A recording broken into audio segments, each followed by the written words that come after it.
मित्रांनो, स्वागत आहे तुमचे प्रीती अकॅडमी या आपल्या YouTube चॅनलवर। मागील व्हिडिओमध्ये तुम्हाला मी क्लास 8 हिस्ट्री याचा चॅप्टर नंबर 14 महाराष्ट्र राज्याची निर्मिती हा धडा आपण अभ्यासत होतो। काही भाग याचा झालेला आहे।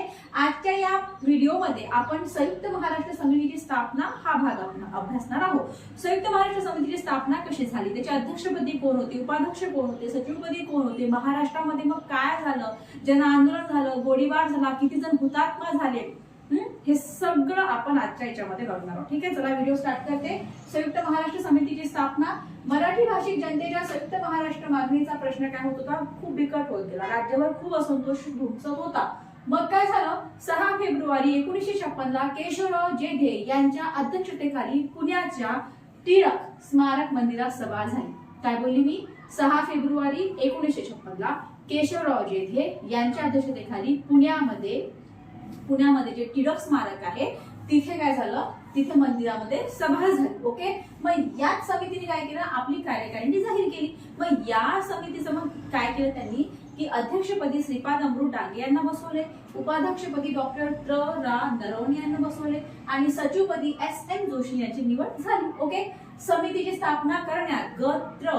माडखोलकर, आचार्य के. अत्रे आणि मधु दंडवते, प्रबोधनकार केशव ठाकरे, सोवनी यांनी महत्वपूर्ण भूमिकाही बजावली। याच बरोबर सेनापती बापट, कांटेसे नाना पाटील, दादाजी पेंडसे, अहिल्याबाई रांगणेकर यांनी संयुक्त महाराष्ट्र चळवळीत मोठे योगदान दिले।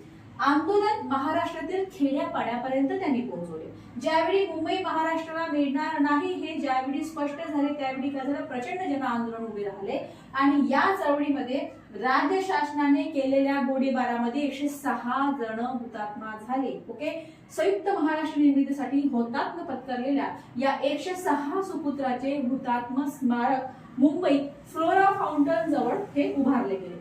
मग आता 1 नोव्हेंबर 1956 ला काय झालं, द्विभाषिक मुंबई राज्य अस्तित्वात आलं।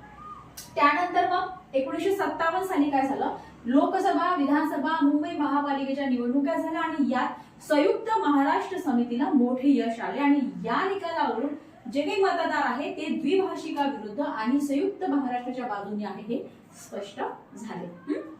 काय बघत आहोत आपण क्लास 8 चॅप्टर नंबर 14 बघत आहे। आपल्या धड्याचं नाव काय, महाराष्ट्र राज्याची निर्मिती। यामध्ये आपण आज काय पाहिलं, संयुक्त महाराष्ट्र समितीची स्थापना। संयुक्त महाराष्ट्र समितीच्या स्थापनामध्ये आपण बघितलं की काय होतं की जनतेचा जो प्रश्न होता ना की बाबा महाराष्ट्र मागणीचा, संयुक्त महाराष्ट्र मागणीचा जो प्रश्न होता त्यांचा तो खूप बिकट होत चाललेला होता।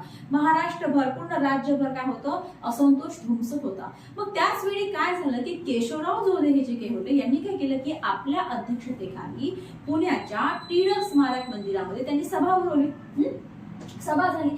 याच समितीने काय केलं, आपली कार्यकारिणी त्यांनी जाहीर केली। ओके, कार्यकारिणी त्यांनी जाहीर केली। मग तेथे काय केलं त्यांनी की अध्यक्षपदी श्रीपाद अमृत डांगे यांना ठेवलं, उपाध्यक्षपदी त्यांनी कोणा ठेवलं, डॉक्टर रा नरवणे, सचिवपदी त्यांनी SM जोशी यांची निवड करण्यात आली। ओके, आणि समितीची स्थापना करण्यामध्ये मग कोणी कोणी योगदान दिले तर ग. माडखोलकर, त्याच्यानंतर आचार्य के. अत्रे, त्याच्यानंतर मधु दंडवते, प्रबोधनकार केशव ठाकरे, सोवनी, अहिल्याबाई रांगणेकर, लालाजी पेंडसे यांनी खूप महत्वपूर्ण भूमिका यामध्ये बजावली। ठीक आहे, यांनी खूप मोठे आपले योगदान दिले। आता बघा, मग आता हे जे आंदोलन होतं ना हे महाराष्ट्रातील खेड्यापाड्यापर्यंत पोहोचवले।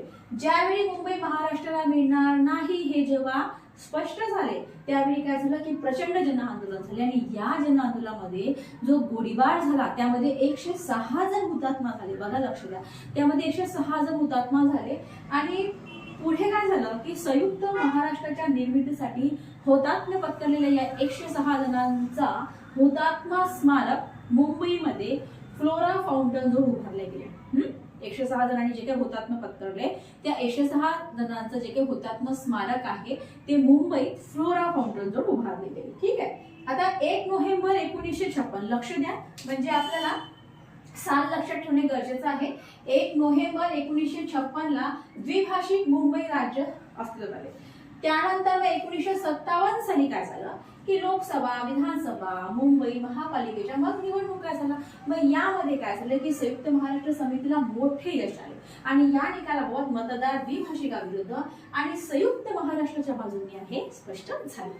इथे आपला जो आपला चॅप्टर चालू आहे 14 त्यामधला संयुक्त महाराष्ट्र समितीची स्थापना हा भाग आपला इथे आटोपला.